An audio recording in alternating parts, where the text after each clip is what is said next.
রাজু ৩৫ বছর বয়সী একজন মার্কেটিং অফিসার। তার চোখে স্বপ্ন আর বুকে অদম্য সাহস।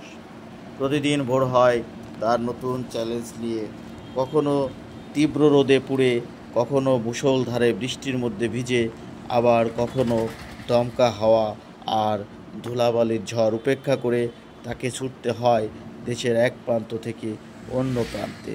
তার এই ছুটে চলার একমাত্র কারণ তার স্ত্রী আর দুই সন্তান এবং তার মা বাবা পরিবার পরিজন। রাজু ঢাকার অদূরে একটা ছোট বাড়িতে থাকে। সকালে ঘুম থেকে উঠেই দেখে তার 5 বছরের মেয়েটা ঘুম জড়ানো চোখে তার দিকে তাকিয়ে হাঁটছে, আর 8 বছরের ছেলেটা স্কুলের ব্যাগ গোছাতে ব্যস্ত।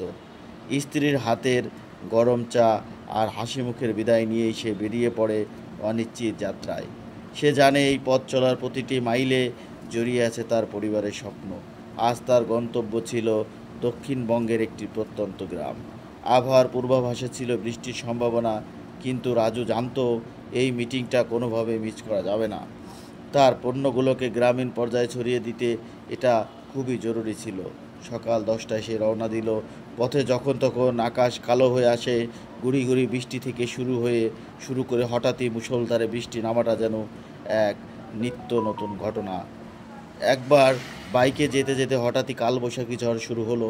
চারপাশ অন্ধকার হয়ে গেল, গাছপালা দুলে উঠল পাগলের মতো। রাস্তা পিচ্ছিল হয়ে গিয়েছিল, বাইক চালানো যাচ্ছিল না। রাজু এক পুরানো ছাউনির নিচে আশ্রয় নিল। মনে মনে সে প্রার্থনা করছিল ঝড়টা যেন তাড়াতাড়ি থেমে যায়। তার মনে পড়ছিল অসুস্থ মায়ের মুখ, যে তার পথ চেয়ে বাড়িতে বসে আছে। মনে পড়েছিল স্ত্রীর কথা, যে প্রতিনিয়ত তার সুস্থতার জন্য দোয়া করে। এই মানুষগুলোর মুখের দিকে তাকিয়েই সে সব কষ্ট ভুলে যায়। ঝড় থামলে ভিজে চুপচুপে হয়ে আবার সে বাইকে উঠে পড়ল। তার পরনের শার্টে বৃষ্টির জল আর কাদার দাগ, কিন্তু চোখে ক্লান্তি নেই, আছে শুধু দৃঢ়তা। দিনের শেষে যখন সে মিটিং শেষ করে ফিরছিল, তখন সন্ধ্যা নেমে এসেছে। আকাশ তখনও গুমরা, তবে বৃষ্টি থেমে গেছে। মনে তার এক অন্যরকম প্রশান্তি। দিনে লক্ষ্য পূরণ হয়েছে, নতুন অর্ডার এসেছে। এই অর্ডারের প্রতিটি টাকা তার পরিবারের মুখে হাসি ফোটাবে। বাড়িতে ফিরতেই স্ত্রী হাসি মুখে তার জন্য গরম খাবার নিয়ে এলো। ছেলেমেয়েরা জড়িয়ে ধরল। রাজু তাদের কপালে চুমু খেয়ে দিনের সব ক্লান্তি ভুলে গেল। পরদিন সকালে যখন সূর্য উঠল, রাজু আবার তৈরি হলো নতুন দিনের যাত্রার জন্য।